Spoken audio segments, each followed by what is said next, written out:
வணக்கம். அரசு அதிகாரிகளை உருவாக்கும் நோக்கில் உங்கள் இம்பல்ஸ்.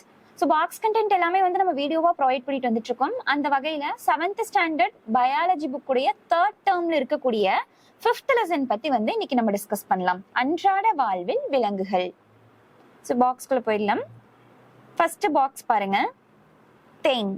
தேன் எங்கிருந்து நமக்கு கிடைக்கிறது, அது எப்படி உருவாகுது, அதெல்லாம் வந்து நமக்கு தெரியுமா அப்படின்னு சொல்லிட்டு கேட்டிருக்காங்க. ஸோ கேட்டுட்டு ஒரு 3 பாயிண்ட் இம்பார்ட்டண்டா கொடுத்துருக்காங்க பாருங்க. ஜஸ்ட் பாட்னு பேசிக்கா தான் இருக்கு. தேன் என்பது தேன்கூட்டிலிருந்து நம்மால் பிரித்தெடுக்கப்படும் இனிப்பான சாறாகும். தேன்கூட்டில இருந்து நம்ம பிரிச்சு எடுக்கிற அந்த இனிப்பு சாருக்கு பேரு தான் வந்து தேன் அப்படின்னு சொல்லியிருக்காங்க. மலைப்பகுதியில் இருக்கக்கூடிய மக்கள்னால அடர்ந்த காடுகளில் இருக்கக்கூடிய தேன் கூடுகள்ல இருந்து இயற்கையான மலை தேன் அப்படிங்கிறது வந்து நமக்கு கிடைக்குது அப்படின்னு சொல்லியிருக்காங்க. தேன் சிறந்த மருத்துவ குணம் மிக்கது, அதிக ஊட்டச்சத்து நிறைந்த உணவாகும். ஸோ இந்த தேன்கிறது மருத்துவ குணம் அதிகமா இருக்கக்கூடிய ஊட்டச்சத்து நிறைந்த ஒரு உணவா இருக்கு அப்படின்னு சொல்லியிருக்காங்க. அடுத்து பாருங்க. வேலைக்கார தேனீக்களின் வேலை என்னவென்றால் மலர்களில் உள்ள தேனை சேகரிக்கும், மேலும் அவை இளந்தேனீக்களை வளர்க்கும். தேன்கூடு சேதமடைந்தால் அதை சரி செய்யும், தேன்கூட்டை பாதுகாக்கும். ஸோ இந்த வேலைக்கார தேனீங்களுக்கு முழுக்க என்ன வேலைன்னு பாத்தீங்கன்னா தேன் சேகரிக்கிறது மலர்கள்ல இருந்து, அதுக்கப்புறம் அங்க இருக்கக்கூடிய இளந்தேனீக்கள் எல்லாத்தையும் வந்து வளர்த்துறது, தேன்கூடு சேதமடைஞ்சிருச்சுன்னா அதை திருப்பியும் வந்து சரி பண்றது, சரி பண்ணதுக்கு அப்புறம் அந்த கூட்டை வந்து அப்படியே பத்திரமா பாதுகாக்கிறது. இந்த மாதிரியான வேலைகள் தான் இந்த வேலைக்கார தேனீகள் அப்படிங்கிறது வந்து பண்ணும் அப்படின்னு சொல்லியிருக்காங்க. அடுத்தது பாருங்க. கோழி பண்ணைகள்ல கோழி வளர்க்குறோம் இல்லைங்களா? சோ அந்த கோழிகளுக்கு என்னென்ன வகையான நோயெல்லாம் வரும், எதன் மூலமா வருது அப்படின்னு சொல்லியிருக்காங்க. ஸோ ஃபர்ஸ்ட் பாருங்க.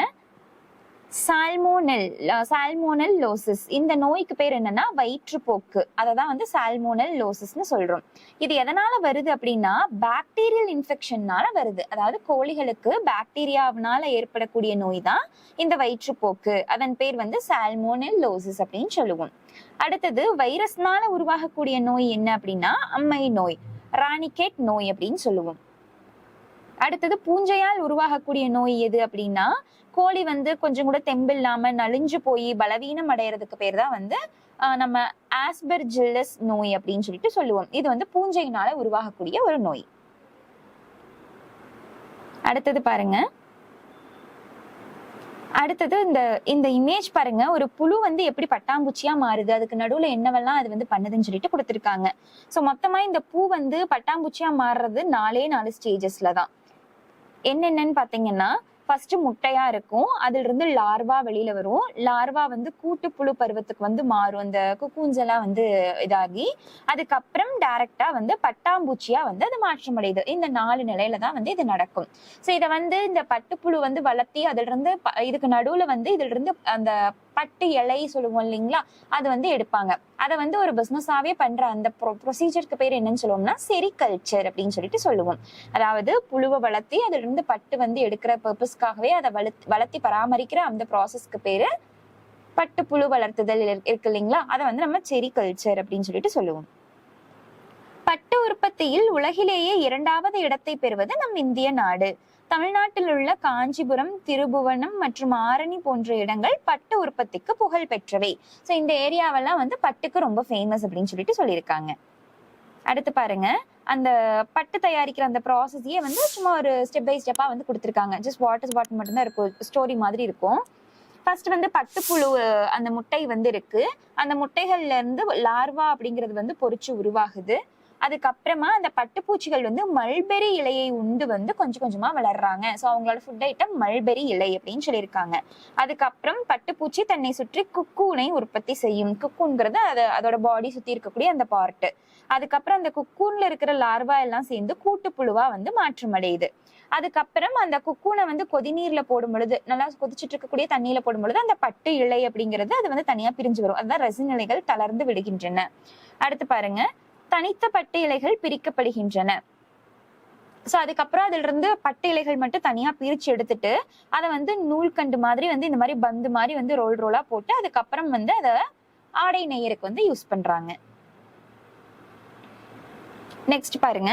உணவுக்காக பயன்படுத்தப்படும் விலங்குகள். உணவு சாப்பிட்ற பர்பஸ்க்காக நம்ம என்னெல்லாம் வந்து விலங்குகள் வந்து இது பண்ணிட்டு இருக்கோம்னு சொல்றாங்க. ஒரு விலங்கின் உடல் சதைக்காகவும் அவற்றிலிருந்து பெறப்படும் பிற பொருளுக்காகவும் மனிதனால் நுகரப்படுகின்றன. இவைதான் விலங்கு உணவு என்று அழைக்கப்படுகிறது. ஸோ இப்ப பிரான் எல்லாம் இருக்குது இல்லைங்களா, இறாலா இருக்கட்டும், இல்ல நண்டு, மீன், பன்னீர், வெண்ணெய் இது எல்லாமே வந்து நமக்கு வந்து விலங்குல இருந்து கிடைக்கக்கூடிய ஃபுட் ஐட்டம்ஸ் இல்லைங்களா? சோ நமக்கு ஃபுட் ஐட்டமா வந்து நம்ம வந்து எடுத்துக்கணுன்றதுக்காக நம்ம வளர்க்குற எல்லாத்தையுமே வந்து உணவுக்காக பயன்படுத்தப்படும் விலங்குகள்னு சொல்லுவோம். அடுத்தது பாருங்க, ஒரு சிலது உடைக்காக பயன்படுத்தக்கூடியதா இருக்கு. சோ விலங்குகளின் தோல் ஒரு சில ஆடைகள் அல்லது தோலிலான பொருட்கள் செய்ய பயன்படுகின்றன. சோ இதுக்கு எக்ஸாம்பிள் வந்து இந்த லெதர் பேக் எல்லாம் இருக்குது இல்லைங்களா? இந்த பேக் செய்யறதுக்கு, பெல்ட்டுக்கு, இந்த ஷூக்கு, அதுக்கு எல்லாத்துக்குமே வந்து இந்த விலங்குகளுடைய தோல் அப்படிங்கிறது பயன்படுத்தப்படுது இல்லைங்களா? சோ அது மட்டும் இல்லாம பட்டுப்பூச்சியில இருந்து வந்து நம்ம இதுவும் எடுக்கிறோம், பட்டு அப்படிங்கிறதும் எடுக்கிறோம் இல்லைங்களா? இதெல்லாம் தான் உடைக்காக பயன்படுத்தப்படும் விலங்குகள் அப்படின்னு சொல்லுவோம் நம்ம. சோ அதுக்கு எக்ஸாம்பிள் பாருங்க, கம்பளிக்கான எக்ஸாம்பிள்ஸ் பாருங்க. ஆல்பகா, ஃபைபர், மோஹிர், காஷ்மீரே, ஆட்டுக்குட்டி கம்பளி இதெல்லாத்தையும் கம்பளிக்கு எக்ஸாம்பிளா சொல்லலாம். இதுவே பட்டின் வகைகள், பட்டுக்கு எக்ஸாம்பிளா எரிப்பட்டு, மூஹா, சிலந்தி பட்டு இது எல்லாத்தையுமே வந்து நம்ம சொல்லலாம். அடுத்து பாருங்க, அஹிம்சை பட்டு. அஹிம்சை பட்டுனா என்னன்னு பாத்தீங்கன்னா, அஹிம்சை என்பது வன்முறை அல்லாதது ஆகும். இது புது மாதிரி கண்டுபிடிப்பாகும். ஏனெனில் பட்டுப்புழுக்களை அழிக்கப்படாத செயல்பாட்டில் துணி தயாரிக்கப்படுகின்றன. சோ நம்ம அங்க என்ன ப்ரொசீஜர் பார்த்தோம், அதை வந்து அந்த புழு வந்து கொதிக்கிற தண்ணியில போட்டுருவாங்க. அதுல இருந்து வந்து அந்த பட்டு இலைங்கிறத வந்து பிரிச்செடுப்பாங்கன்னு சொல்லுவோம் இல்லைங்க, சொல்லி பார்த்தோம் இல்லைங்களா? இந்த இடத்துல அந்த பட்டுப்புழுவை வந்து எந்த இடத்துலயுமே வந்து காயப்படுத்தாம, அதை வந்து சிதைக்காம ஈஸியா வந்து அதுக்கும் பிரச்சனை இல்லாம பட்டை வந்து பிரிச்செடுக்கிறதுக்கு பேர் தான் அஹிம்சை பட்டு அப்படின்னு சொல்லுவோம். சோ அதுக்கு எக்ஸாம்பிளா அஹிம்சை பட்டு புழுவையும் குக்கூனையும் கொடுத்திருக்காங்க. அடுத்தது கோழி வளர்ப்பு. கோழி வளர்ப்பு உள்நாட்டில் அல்லது வணிக ரீதியாக இறைச்சி, முட்டை மற்றும் இறகுகள் முதன்மையானதாகும். சோ கோழி வந்து மெயின் என்ன பர்பஸ்க்காக யூஸ் பண்றோம் அப்படின்னா இறைச்சிக்காகவும் முட்டைக்காகவும். சோ அதோட இறகுகள் வந்து ஒரு சில அலங்கார பொருட்கள் தயாரிக்கிறதுக்காகவும் வந்து பயன்படுது. விலங்குகளின் பாதுகாப்பு மற்றும் பராமரிப்பு. விலங்கின் நலனை பாதுகாப்பது என்பது அதன் உடல் மற்றும் மன தேவைகளை பூர்த்தி செய்வது ஆகும். சோ ஒரு விலங்குடைய நலன் பாதுகாக்கிறது அப்படிங்கிறது அதுக்கு உடல் ரீதியா என்ன தேவைகள் இருக்கு, மன ரீதியா என்ன தேவைகள் இருக்குதுன்றதை புரிஞ்சுக்கிட்டு நம்ம அதை வந்து பூர்த்தி செய்யறதுக்கு பேர் தான் விலங்கின பாதுகாப்பு அப்படின்னு சொல்லிட்டு சொல்லியிருக்காங்க. விலங்குகளின் இனப்பெருக்கத்தை ஆய்வு செய்தல் மற்றும் அவற்றின் பராமரிப்பு பற்றி படிக்கும் பிரிவிற்கு விலங்கு வளர்ப்பு, அனிமல் ஹஸ்பண்ட்ரி என்று பெயர். சோ வந்து விலங்குகளுடைய இனப்பெருக்கம் வந்து எப்படி நடக்குது அப்படின்றத ஆய்வு செய்யறதுக்கோ அல்லது வந்து அதோடைய பராமரிப்பு வந்து எப்படின்றத பத்தி படிக்கிறதுக்கோ உண்டான சயின்ஸ் உடைய ஒரு பிரான்ச்சை தான் நம்ம என்னன்னு சொல்றோம்னா அனிமல் ஹஸ்பண்ட்ரி, விலங்கு வளர்ப்பு அப்படின்னு சொல்லிட்டு சொல்றோம்.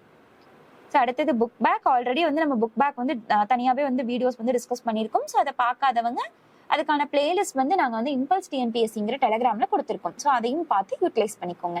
இந்த மாதிரி மோர் இன்ஃபர்மேட்டிவ் வீடியோஸ் நாங்க கண்டினியூஸா அப்லோட் பண்ணிக்கிட்டே இருப்போம். இதை பத்தின டீடைல்ஸ் தெரிஞ்சுக்கிறதுக்கு இம்பல்ஸ் டிஎன்பிஎஸ்சி அப்படிங்கிற டெலிகிராம் சேனலை ஃபாலோ பண்ணிக்கோங்க. அண்ட் இம்பல்ஸ் கோச்சிங் இன்ஸ்டியூட் அப்படிங்கிற யூடியூப் சேனலையும் சப்ஸ்கிரைப் பண்ணிக்கோங்க. Thank you all.